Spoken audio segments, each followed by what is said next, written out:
பெங்களூரு தொழிலதிபரின் கோவை இல்லத்திலிருந்து 4 கோடியே 10 லட்சம் ரூபாய் பணத்தை வருமான வரித்துறை அதிகாரிகள் பறிமுதல் செய்திருக்கின்றனர். பெங்களூரு தொழிலதிபர் கோவையில் பணத்தை பதுக்கியது ஏன்? விசாரணையில் உண்மை வெளிவருமா?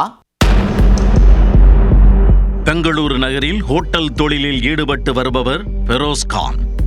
கேரள மாநிலம் பாலக்காட்டைச் சேர்ந்த இவருக்கு கோவை குனியம்புத்தூர் பகுதியிலும் வீடு உள்ளது. பெங்களூர் பகுதியில் ஹோட்டல் தொழிலில் ஈடுபட்டு வருவதுடன் சைனா மொபைல் டீலராகவும் பெரோஸ்கான் இருந்து வருகிறார்.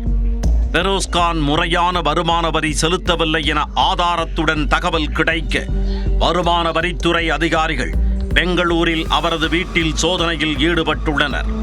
இதன் ஒரு பகுதியாக கோவையில் உள்ள வருமான வரித்துறை அதிகாரிகள் கோவை குனியமுத்தூர் பகுதியில் உள்ள பெரோஸ்கானின் இல்லத்தில் திடீர் சோதனையில் ஈடுபட்டனர்.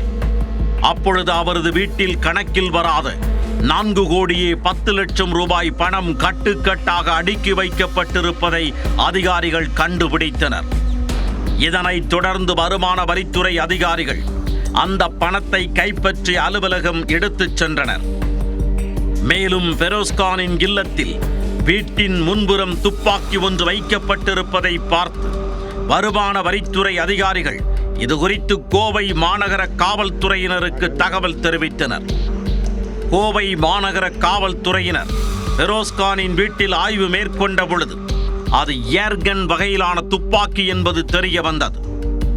பணம் கைப்பற்றப்பட்ட நிலையில் இது குறித்து வருமான வரித்துறை அதிகாரிகள் விசாரணை மேற்கொண்டு வருகின்றனர். பெங்களூர் தொழிலதிபர் கோவையில் வீடு கட்டி பணத்தை பதுக்கி வைத்தது ஏன்? போலீசாரின் விசாரணையில் உண்மை வெளிவரும் என்று எதிர்பார்க்கப்படுகிறது.